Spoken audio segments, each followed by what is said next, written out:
إنما إلهكم الله الذي لا إله إلا هو وسع كل شيء علما. Seldomly, Ar-Rasul will use a verse of the Quran and makes it a dua. Seldomly.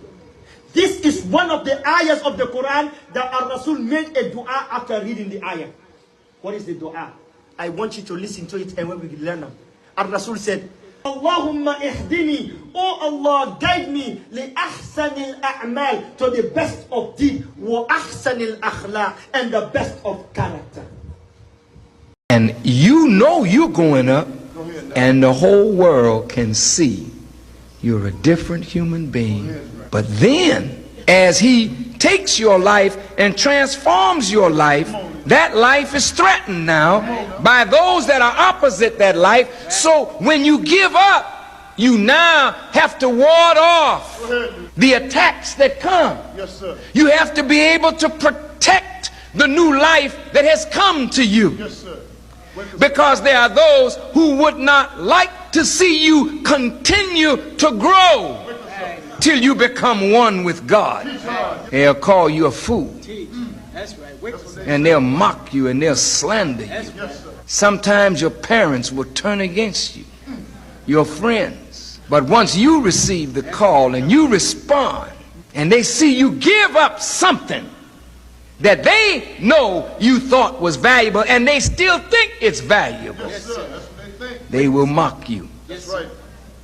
And if you can take all of that, you keep getting closer and closer to God.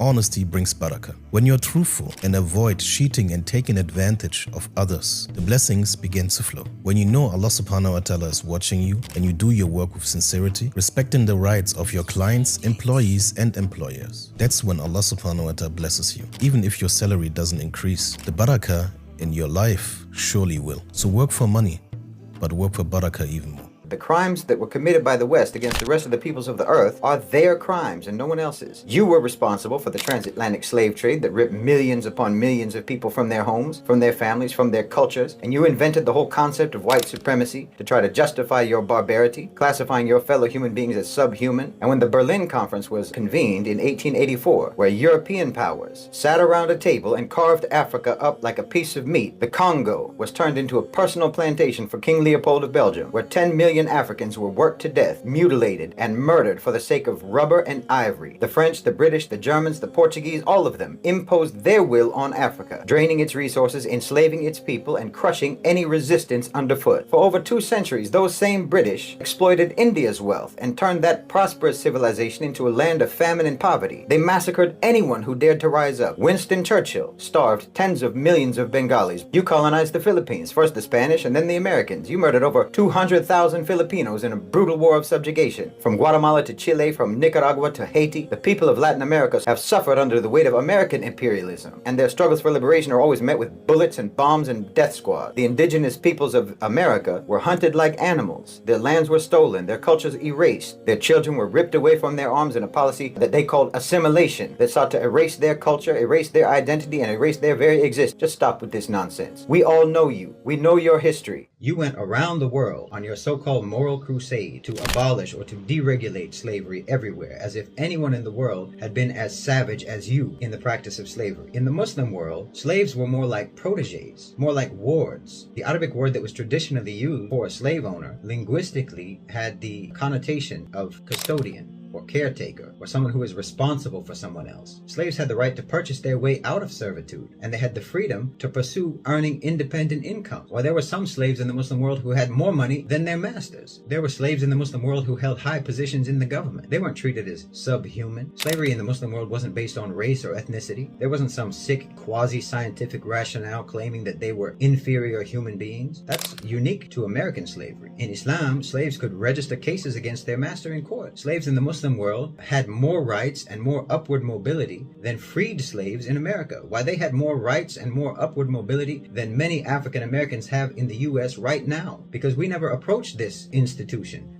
the way you approach that institution. We didn't do it the way you did it. A slave in Islam has to have the same material lifestyle as his master. He can't be overworked and he can't be abused. And if he is, he has legal recourse.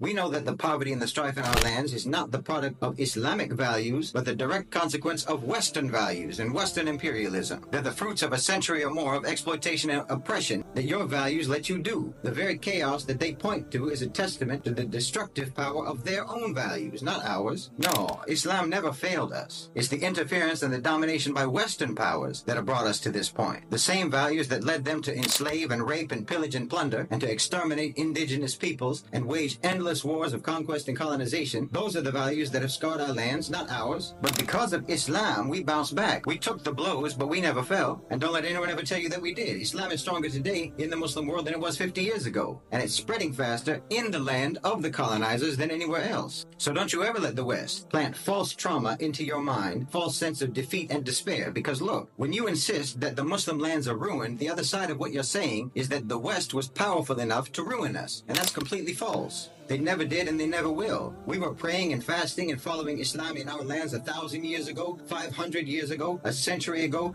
50 years ago. We were doing it in the 90s and we're doing it now and we always will. They didn't break us. They didn't ruin anything. We've been dealing with their intrusions since Tabuk, since the Crusades, since colonization and since globalization, and all they've ever been able to do with all their armies, their military armies and their corporate armies. All they've ever been able to do was just a little ugly remodeling in our lands. But Islam never fell and we never fell. Do you work for this dunya or do you work for the hereafter? For the hereafter, صح? So if what you're working for, when we all say, we only live in this world temporarily, we're going to die one day, خلاص? Work for that day. Do not work for this. You will gain nothing from holding something against anyone in here. You will gain nothing from having something against your family members. You will gain nothing from severing the ties of your kinship. Your brother or sister or cousins or aunts or uncles or whomever from extended family members, from your family, from your in-laws side even, you have to connect the ties of your kinship. Allah subhanahu wa ta'ala will question you unto why you severed those ties. He said, لا تنفعه مال. Your wealth will not help you.